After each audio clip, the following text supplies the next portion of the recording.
Assalamualaikum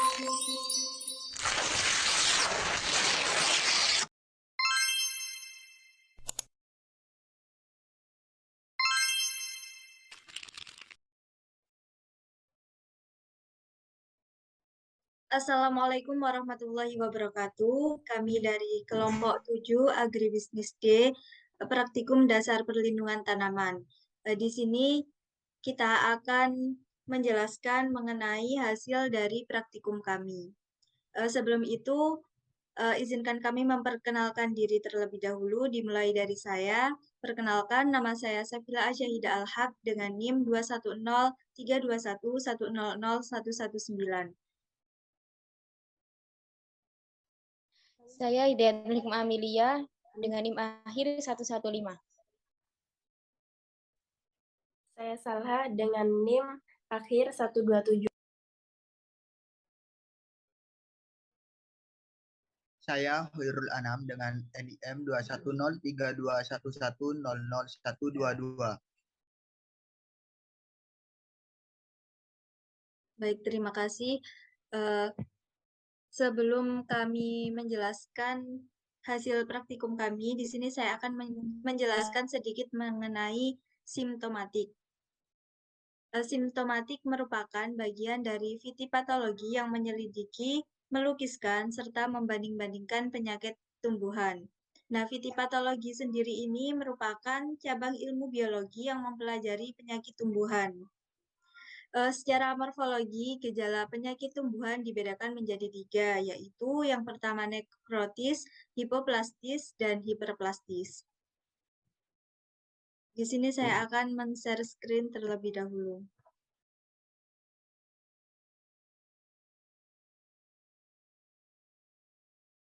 Nah, yang pertama yakni nekrose akan dijelaskan oleh teman-teman yang lain.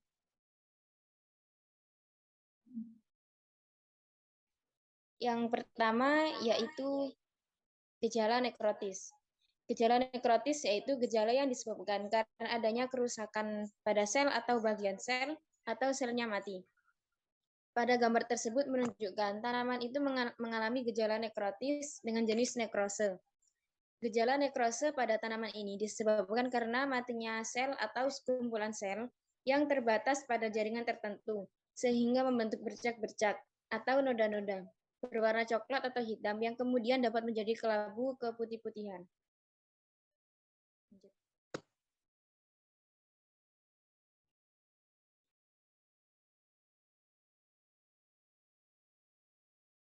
Selanjutnya, pada gambar tersebut yaitu tanaman kelor yang mengalami gejala nekrotis jenis klorose. Gejala klorose pada tanaman kelor tersebut ditandai dengan perubahan warna dari bagian tanaman yang seharusnya hijau menjadi kuning akibat rusaknya klorofil. Selanjutnya adalah gejala hipoplastis, yaitu gejala yang disebabkan karena terhambat atau terhentinya pertumbuhan sel. Di sini menunjukkan tanaman jeruk. Pada tanaman ini menunjukkan gejala hipoplastis dengan jenis roset, di mana pada tumbuhan ini ruas-ruas atau internodia tidak memanjang, sedang pembentukan daun berdesak-desakan membentuk suatu karangan. Selanjutnya,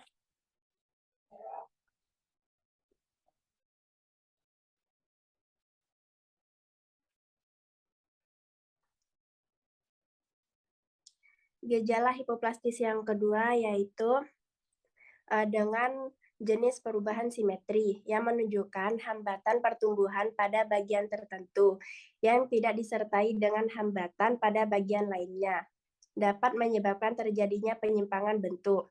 Biasanya ditandai dengan tumbuhan yang layu yang disebabkan oleh Ralstonia solanacearum. Daun-daun dapat mengalami kelayuan, artinya setengah dari daun terhambat pertumbuhannya, sehingga layu, sedangkan yang lain tumbuh biasa.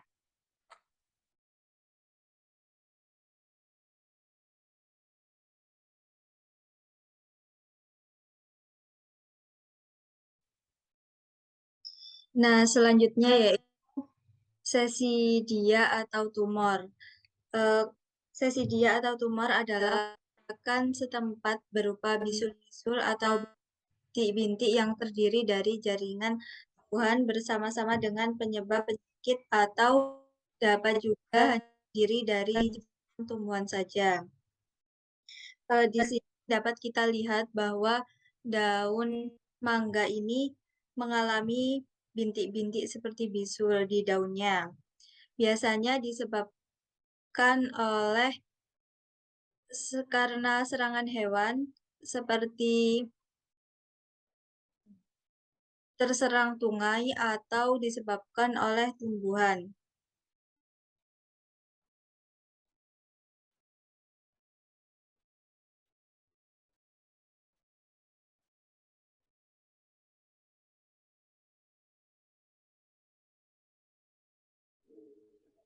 Selanjutnya adalah penyakit kerukuk pada tanaman atau kerdil. Penyakit ini biasanya diakibatkan oleh tobacco leaf virus atau bisa disingkat TLCV, keluarga dari Geminiviridae, genus Begomovirus yang tidak memiliki amplop atau selubung. Penyakit ini merupakan akibat dari pertumbuhan yang tidak seimbang dari bagian-bagian daunnya.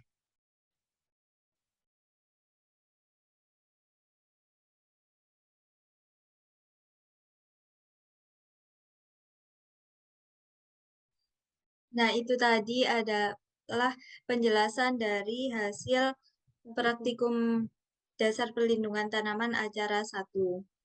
Mungkin cukup itu saja yang dapat kami jelaskan. Kurang lebihnya mohon maaf. Wassalamualaikum warahmatullahi wabarakatuh.